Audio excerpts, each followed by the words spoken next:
Assalamualaikum warahmatullahi wabarakatuh. Perkenalkan, kami dari kelompok 11 yang beranggotakan 4 orang. Yang pertama saya sendiri, Lisa Nabila Jamhari Dania Wijaya. Yang kedua ada Inka Asya. Yang ketiga ada Aulia Putri. Dan yang terakhir ada Ahmad Aryo. Nah, kami akan membahas mengenai pelaksanaan kampanye. Sebelumnya, saya akan menjelaskan apa sih pelaksanaan kampanye. Menurut Venus, pelaksanaan kampanye adalah penerapan dari konstruksi rancangan program yang telah ditetapkan sebelumnya. Dan ada beberapa hal yang harus dilakukan dalam pelaksanaan kampanye. Meliputi, pertama, realisasi unsur-unsur kampanye. Yang kedua, menguji coba rencana kampanye. Yang ketiga, pemantauan pelaksanaan kampanye. Dan yang terakhir, yaitu pembuatan laporan kemajuan kampanye. Nah, selanjutnya akan dijelaskan secara detail oleh anggota kelompok yang lainnya, yaitu pertama ada Inka Asya. Assalamualaikum warahmatullahi wabarakatuh. Saya Inka Asya. Saya akan menjelaskan tentang realisasi unsur-unsur pokok kampanye. Yang pertama, perekrutan dan pelatihan personil kegiatan kampanye. Orang-orang yang akan menjadi personil kegiatan kampanye harus diseleksi secara teliti dengan memperhatikan aspek motivasi, komitmen, kemampuan bekerja sama, serta pengalaman. Yang kedua, mengonstruksi pesan. Desain pesan kampanye harus sejalan dengan karakteristik khalayak sasaran, saluran yang digunakan, dan efek kampanye yang diharapkan.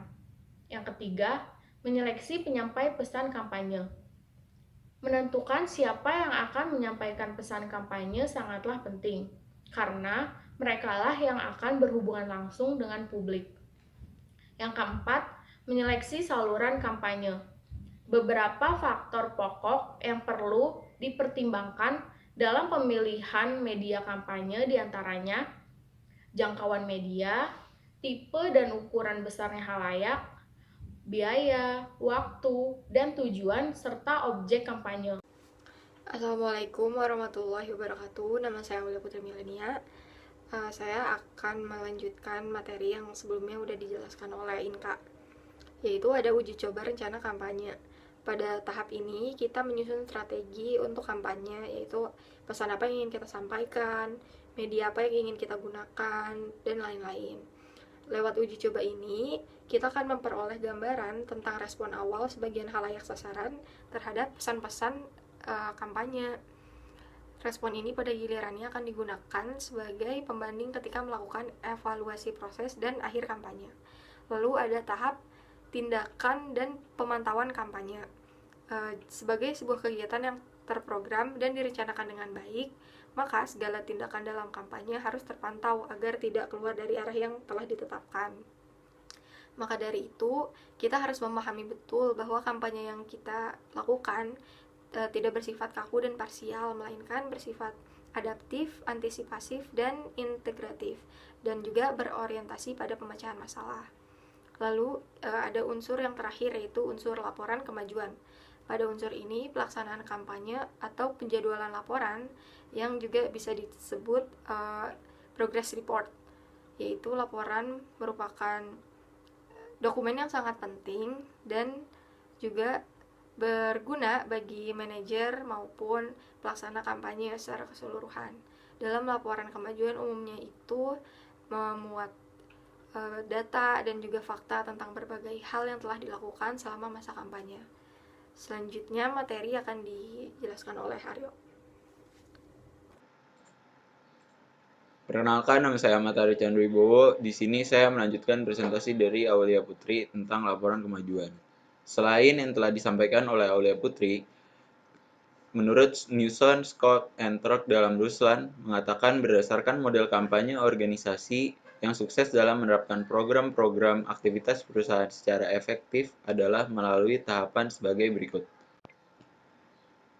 Yang pertama, mendefinisikan misi atau pernyataan nilai-nilai yang diinginkan oleh perusahaan, yaitu ada dua hal sebagai berikut.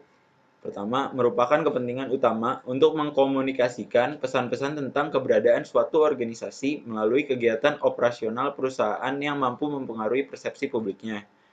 Yang keduanya, menerapkan USP atau Unique Selling and Proposition. B, itu budaya perusahaan.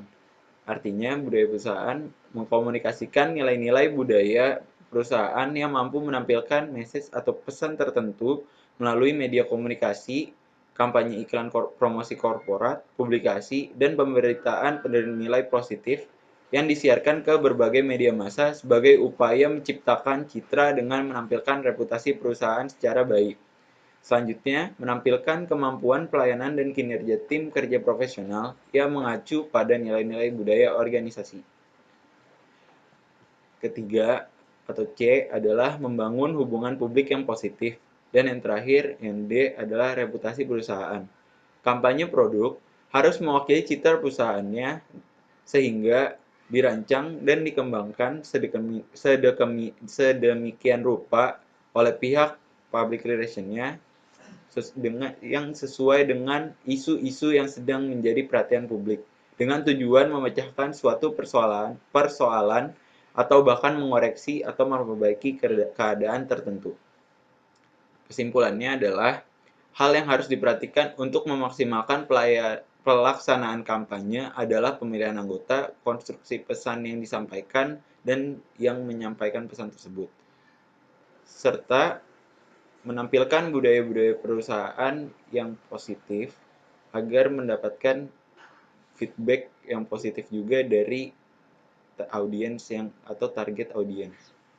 Apabila hal-hal tersebut dapat dilakukan secara konsisten, maka hasil yang didapatkan bisa sesuai dengan apa yang diharapkan di awal atau yang direncanakan. Terima kasih.